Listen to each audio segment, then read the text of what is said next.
the feeling. Assalamualaikum, halo teman-teman, jumpa lagi bersama Asih Ngawi. Kali ini nggak makan ya, alias lempit-lempit ya, melipat baju. Pekerjaan belum selesai teman-teman, keteter. Karena apa? Dari pagi, siang, sore ya, pekerjaan banyak banget dan yang mengerjakan hanya satu orang ya. Jadi ngelempiti gombalnya sampai keteteran. Di sini sudah jam setengah 8 ya.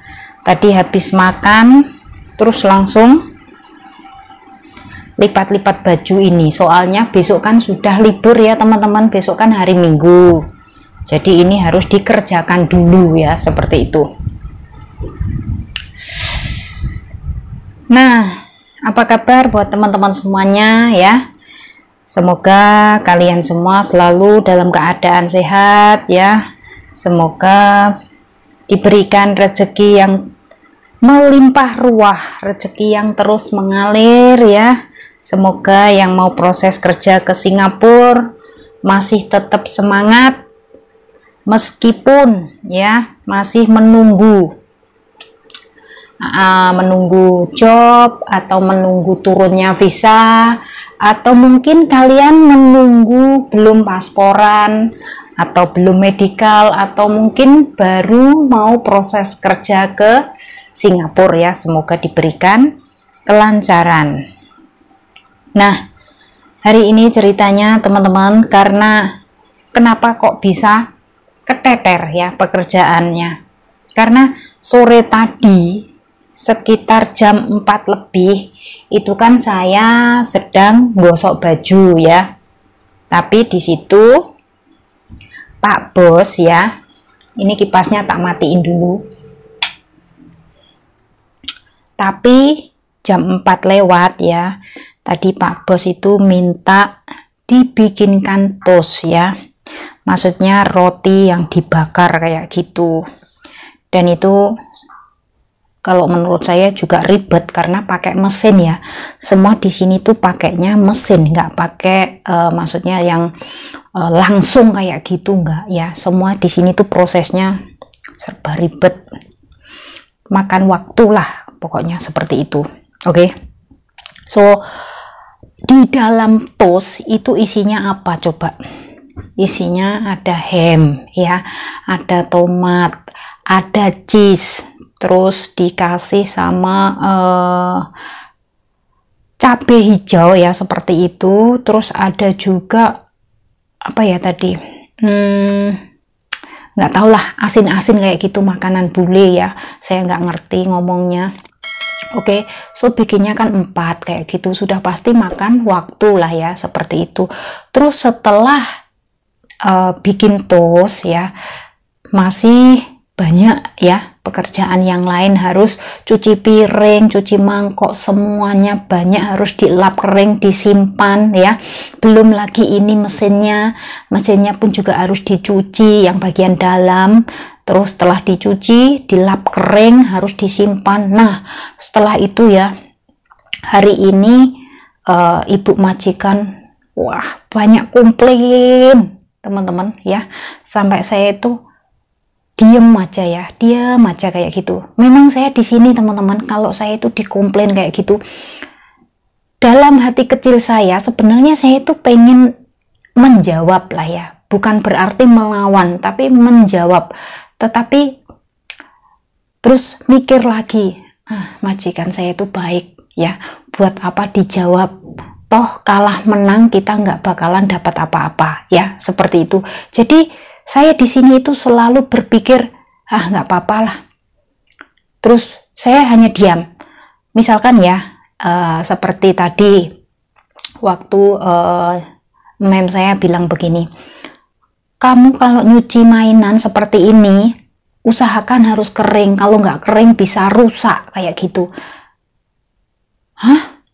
Kaget ya. Saya itu kaget teman-teman. Padahal mainan itu kan baru dibawa pulang dari Paris kayak gitu, sudah pasti dari sananya itu kan Sudah berapa hari sampai ke Singapura nggak dibuka-buka di dalam Ziplock, sudah pasti keringetan, terus akhirnya jamuran lah ya.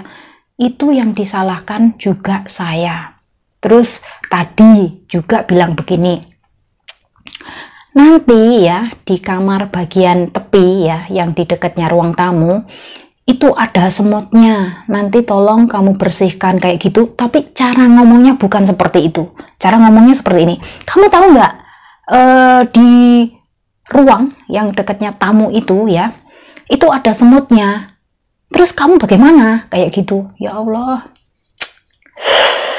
sabar ya Allah ya Robbi ya. Kalau saya itu nggak ingat kalau majikan saya itu sebenarnya baik ya, cuman ya begitu cara ngomongnya, atau mungkin kalau menurut saya ya, mungkin sudah watak ataupun bisa dibilang karakter seseorang ya, seperti itu. Jadi di sini saya itu berpikiran saya cuman jawab seperti ini, iya mam, nanti saya bersihkan, tapi ngomongnya dalam bahasa Inggris ya, karena di sini nyonya saya itu nggak bisa ngomong bahasa Melayu dan nggak paham bahasa Melayu ya, jadi ngomongnya pakai bahasa Inggris terus. Terus saya jawabnya seperti ini, iya nanti pasti akan saya bersihkan dan akan saya kasih obat semut kayak gitu. Terus setelah itu ngomong lagi, nanti ya tolong dibungkuskan makanan si kecil sama sayur, nah nanti kamu tolong taruh di tempat yang ini. Nah seperti itu pun cara ngomongnya ya, itu nggak halus nggak teman-teman, nggak halus ya, cara ngomongnya itu kayak kasar kayak gitu. Sebenarnya ada apa kayak gitu loh, sampai saya itu heran loh ya. Tapi saya ngerti di sini dalam lubuk hati saya ya, yang paling dalam saya cuman berpikiran satu, bahwa sebenarnya majikan saya itu baik, akan tetapi memang wataknya seperti itu. Jadi di sini kita itu harus paham teman-teman ya. Kalau kita main emosi, kalau kita selalu berpikiran, buat apa saya bekerja di tempat yang seperti ini ya. Kadang baik, kadang error, kadang baik, kadang error. Jangan berpikiran seperti itu. Memang yang namanya kita bekerja ngikut orang ya seperti ini ya. Prosesnya seperti ini, liku-likunya seperti ini ya. Kadang nanti baik ya, terus nanti sebentar lagi marah, sebentar lagi komplain ya, seperti itu biasa. Jangan dimasukkan ke dalam hati. Nanti kalau dimasukkan ke dalam hati, terus kita pikir, kita sendiri yang rugi ya teman-teman. Seperti itu, benar banget, kita bakalan rugi. Karena apa? Anggap aja lah, udah biasalah kayak gitu ya. Karena apa? Memang kerja di Singapura ini yang paling penting ya, mental kita. Kalau mental kita nggak kuat, kita bakalan gagal ya. Dan kalau kita sudah gagal, sudah pasti kita rugi. Bagaimana nggak rugi ya? Coba bayangkan, proses dari Indonesia masuk ke PT. Setelah di dalam PT, kita mengikuti prosedur yang ada di dalam PT tersebut ya. Kita harus mengikuti cara belajar bahasa, cara belajar tata, cara kerja di Singapura itu seperti apa ya. Terus kita di sana juga harus ngikutin prosesnya ya. Kerja di luar negeri itu harus bikin paspor, terus harus juga cek medikal, harus PAP. Nah semua itu kan kita mondar-mandir ke sana ke sini ya. Selain kita buang waktu, kita juga buang-buang tenaga kita. Setelah sampai di rumah majikan, baru saja dapat gemblengan seperti itu. Terus akhirnya kalian menyerah. Itu yang rugi bakalan siapa? Kalian sendiri yang rugi. Nanti kalau kalian mundur ya, kalian misalkan sudah habis potongan, mau pulang aja lah.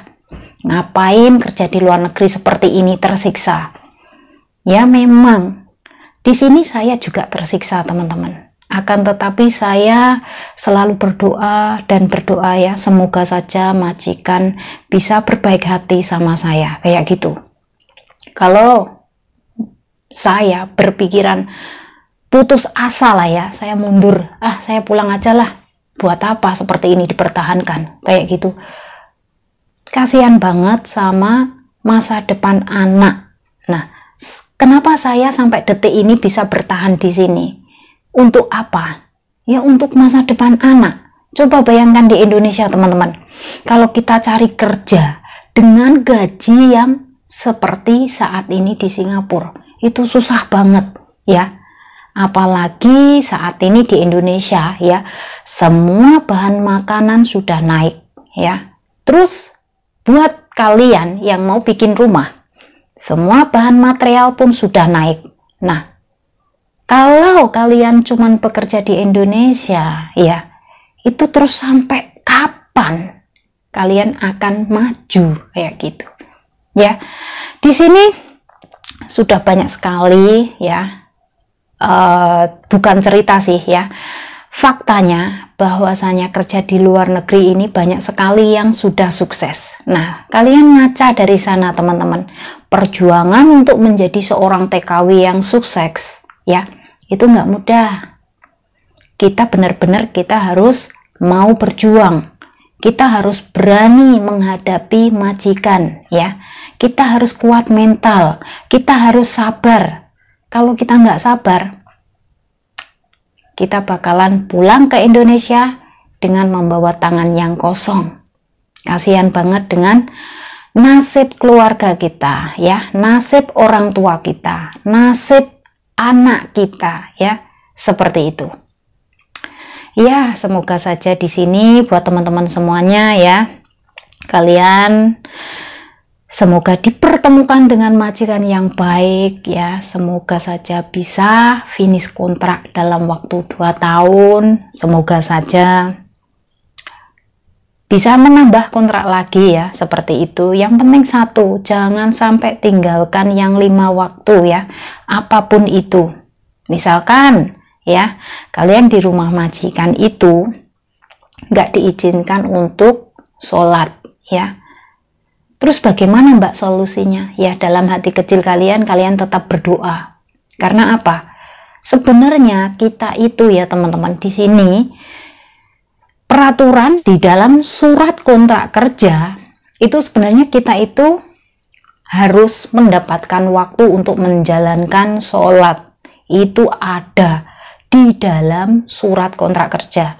Kalian bisa minta sama majikan ya, kalian baca sendiri di dalamnya apakah ada keterangan tentang bahwasanya kita diperbolehkan untuk menjalankan sholat 5 waktu. Itu pasti ada ya. Jadi kalian minta sama majikan secara baik-baik, misalkan mem atau sir, bolehkah saya melihat apa sih yang ada di dalam isi kontrak kerja. Nah, nanti kalian baca sendiri ya, seperti itu. Mungkin kalau di dalamnya ada tulisan bahasa Inggris, kalian bisa foto sama HP. Nah, nanti bisa kalian translate sendiri ke dalam bahasa Indonesia ya, seperti itu. Oke. Hari ini ceritanya super sibuk teman-teman. Jangan sibuk banget. Ya, kan besok kan hari Minggu, jadi semua barang-barang yang ada di dapur sudah pasti saya kemas, saya lap kering, saya simpan ya. Karena apa? Kalau nggak saya kerjakan, itu nggak bakalan dikerjakan sama majikan ya, seperti itu. Meskipun itu hari Minggu, bakalan numpuk di dapur, dan saya nggak mau setelah saya pulang dari liburan sudah capek-capek ya, terus melihat dapur itu berantakan. Saya nggak mau. Makanya di sini tuh teman-teman ya, saya itu orangnya super aktif ya.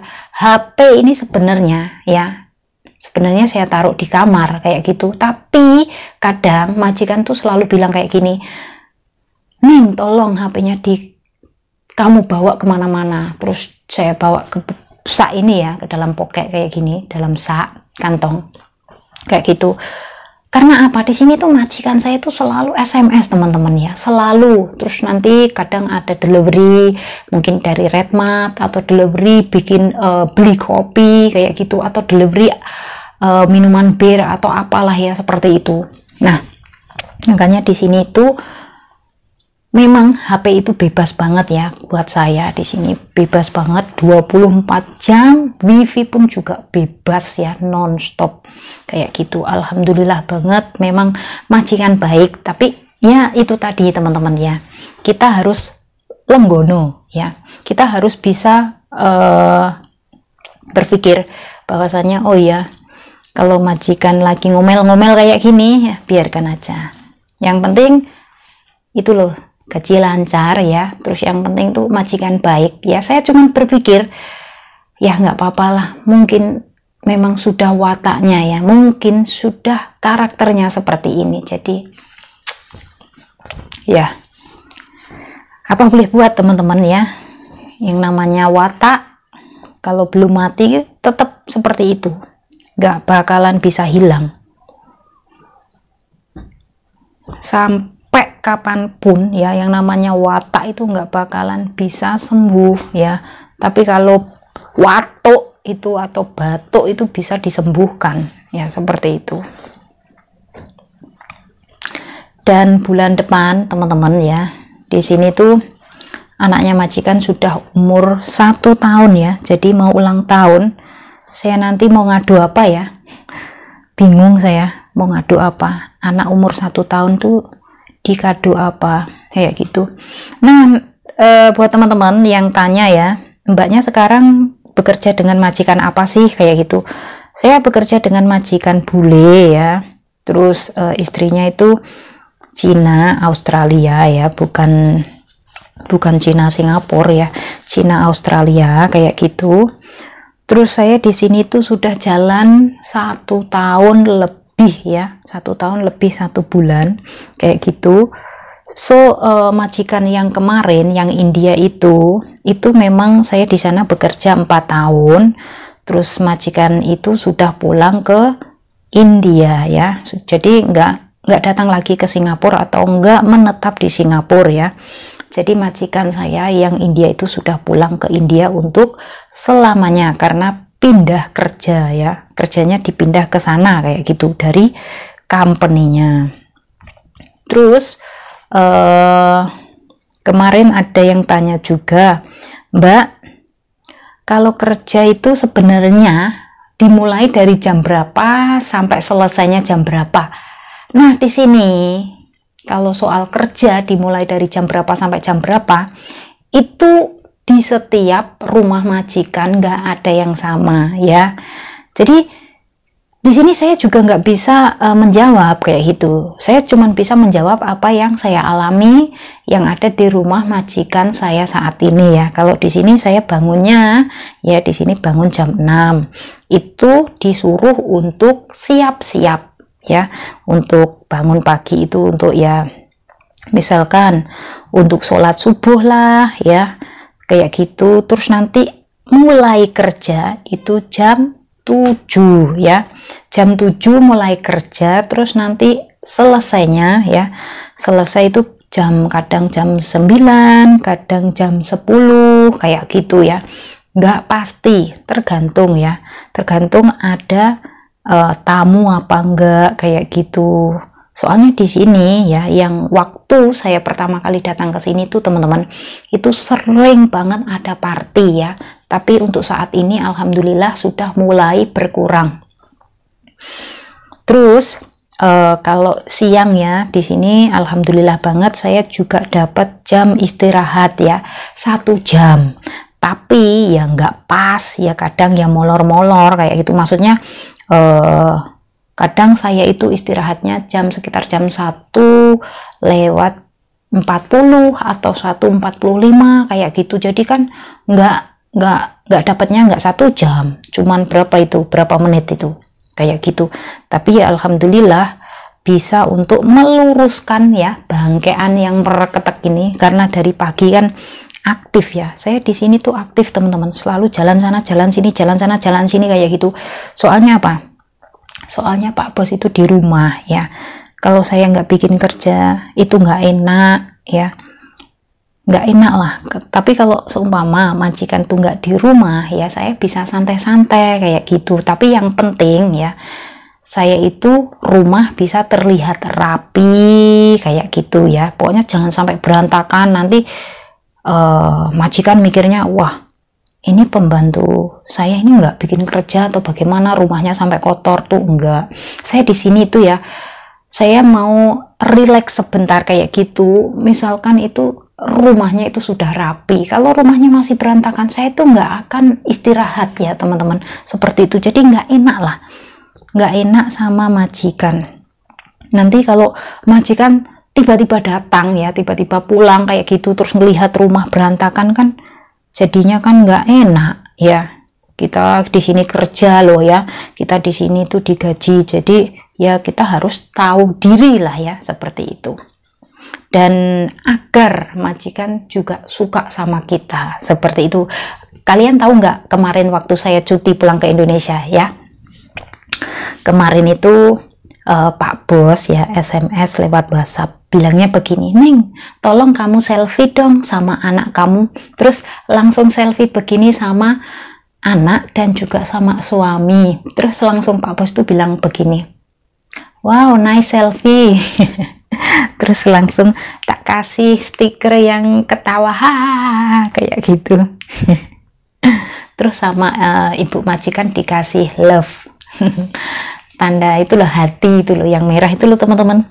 Nah seperti itu ya. Mungkin kan di Indonesia kan 13 hari ya, terus nggak pernah chatting sama sekali, cuman tanya ya, cuman tanya everything okay? Iya Pak, oke. Begitu. Terus setelah itu nggak SMS lagi kan, memang saya nggak SMS kalau saya nggak ada kepentingan ya. Saya nggak pernah yang namanya SMS sama majikan teman-teman, seperti itu nggak pernah ya. Terus justru majikan yang menghubungi saya kayak gitu. Memang saya orangnya bukannya cuek sih, cuman di sini saya itu cuman menjaga saja ya, menjaga perasaan. Kalau nggak penting, saya itu cuman tanya kalau sekedar tentang pekerjaan ya. Misalkan saya nggak tahu tentang misalkan masak apa ya, bumbunya apa, bumbunya pakai resep yang mana kayak gitu kan. Di sini kan ada resep-resepnya kayak gitu, jadi tinggal ngikutin ya kayak gitu loh teman-teman. Dan di sini saya itu ada jadwalnya, dibikinkan jadwal ya, jadwal untuk bekerja itu ada di rumah sini ya. Misalkan ya seperti halnya ya, selambu itu harus dicuci berapa minggu sekali. Terus tentang meja ya, yang ada di ruang tamu itu ada meja, itu ada